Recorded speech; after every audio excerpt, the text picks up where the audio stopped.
Thanks for having me.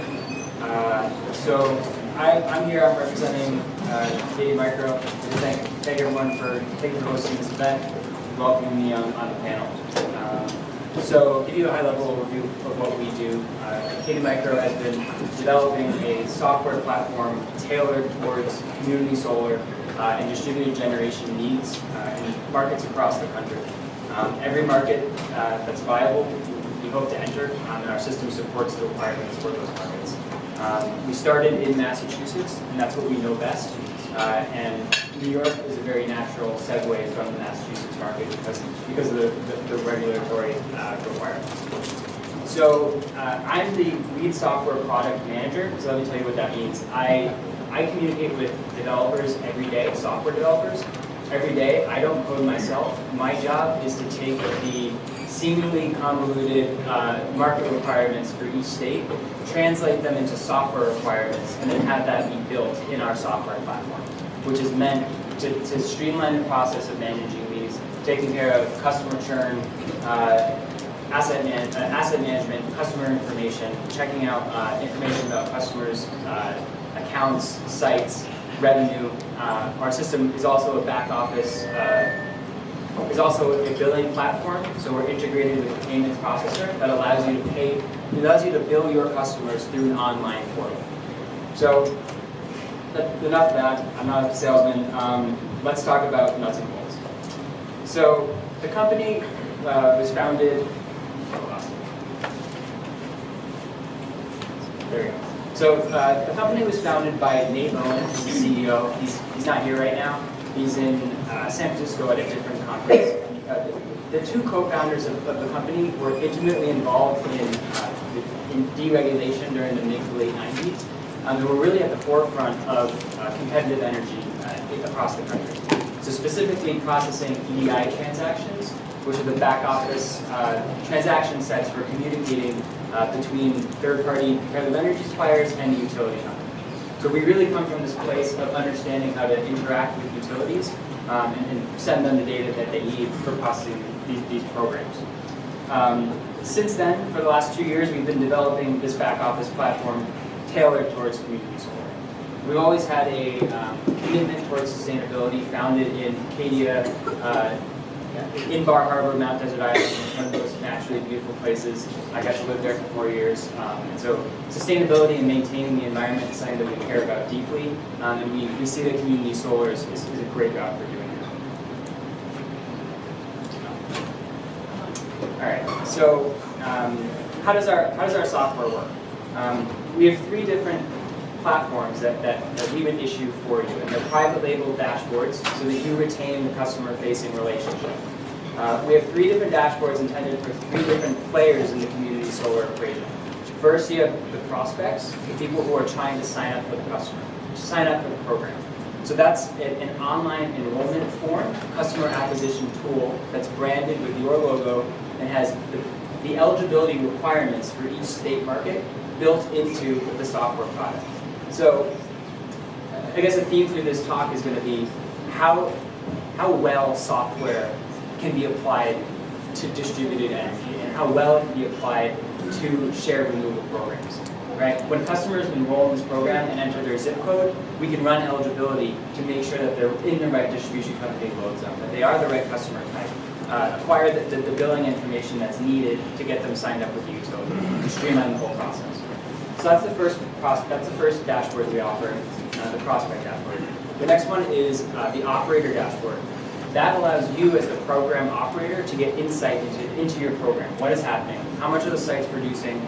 Because the system is tied in with an online billing vendor, you can see real-time values of how much your assets are generating.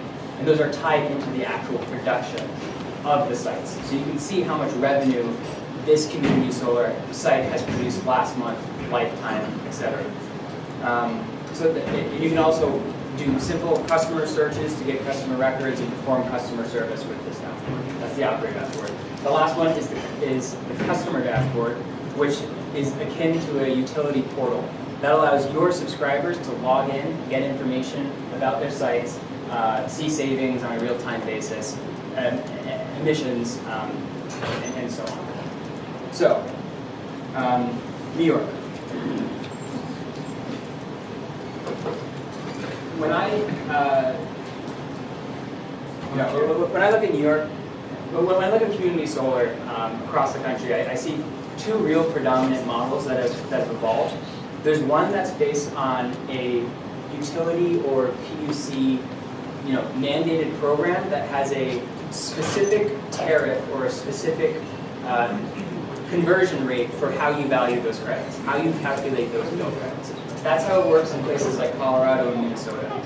When you look at New York and you look at Massachusetts, where we originate, the processes for administrating a community solar program are fundamentally different, right? So here in the Northeast, you're utilizing existing net metering, virtual net metering paradigms to administer the bill credits. So it's fundamentally different from how it works out west, right? No community solar is the same. It's different in really each state, and you have to take that state-by-state approach in the software in order for it to be effective. So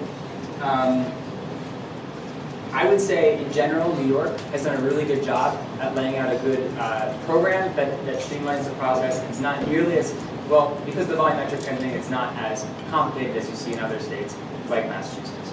All right, so let's talk about specific issues. These are what I see as the three biggest hurdles for community solar development from my perspective. So the first one is billing. Reconciling community solar billing cycles with utility billing cycles is no joke. Let's put it that way. Customers are being billed on a variety of different billing cycles with the utility, so they see the bill credits at different times, right? To simplify it, so to give you to explain how the process works, the credit value is generated by the host on the host customer. When that credit is actually allocated to each individual customer's bill varies drastically. So you can have two customers in the same array who see the bill that was generated from the site at two different times, potentially 30 days apart from each other.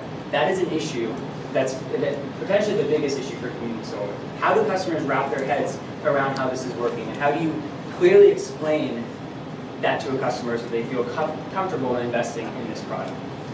That's the first issue. The next issue is allocations. Actively managing allocations is a full-time job. In every state, there are three different variables that go into calculating allocations. It's quite literally a tri-variable calculus equation. There are, you're balancing customer load, how much the customer is using every month. You're balancing how much the site is producing every month.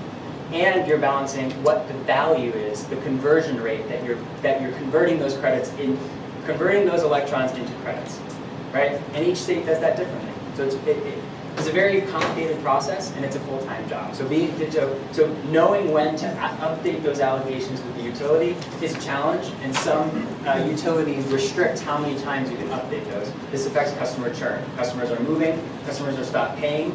You need to make sure that your site is as closely allocated to 100% as possible, or else your revenue is at risk, right? The last thing I'll talk about here is LMI. LMI accessibility is also a big issue facing community solar. With allowing a no down payment up front expands this access to the low income LMI community, but there's still investors are still nervous about this. And this has already been talked about earlier, so I'm not going to go too much into that. All right, so next. So what are the solutions to some of these problems? I think that software is an excellent solution. So software as a solution. For billing, our system automates the billing process through online ACH transactions. Those are simple, those are vetted in the industry. Customers get access and insight into their transactions through our dashboard, so they're not in the dark about what they're being charged for these sites. Allocations.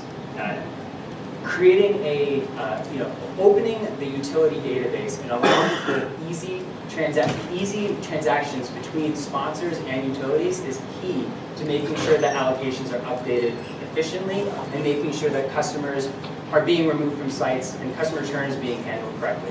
Right now, that is a very, very manual process. I speak from experience operating in Massachusetts. There are manual lag times that it takes for the utility to update those allocations and the credits to take effect. Here in New York, you guys are allowing sponsors to update these values every month, which is a big step forward. But I'd definitely be looking into ways that the utility can make sure that those go into effect more efficiently. And then LMI access, again, all of the software, making the process easy to sign up for, making it as easy as, our CEO says this all the time, being able to put your, do a thumbprint and getting signed up, right? Streamlining that process so that the disadvantaged people who are trying to take advantage of these programs, don't need to rifle through and get all the information that's required to jump through these hoops in order to get signed up with the utility company. Streamlining the whole process is really what we aim to do at Acadia Micro. So that's my perspective on the issue, a software take. Thank you for your time, and you can find me afterward if you have any more questions.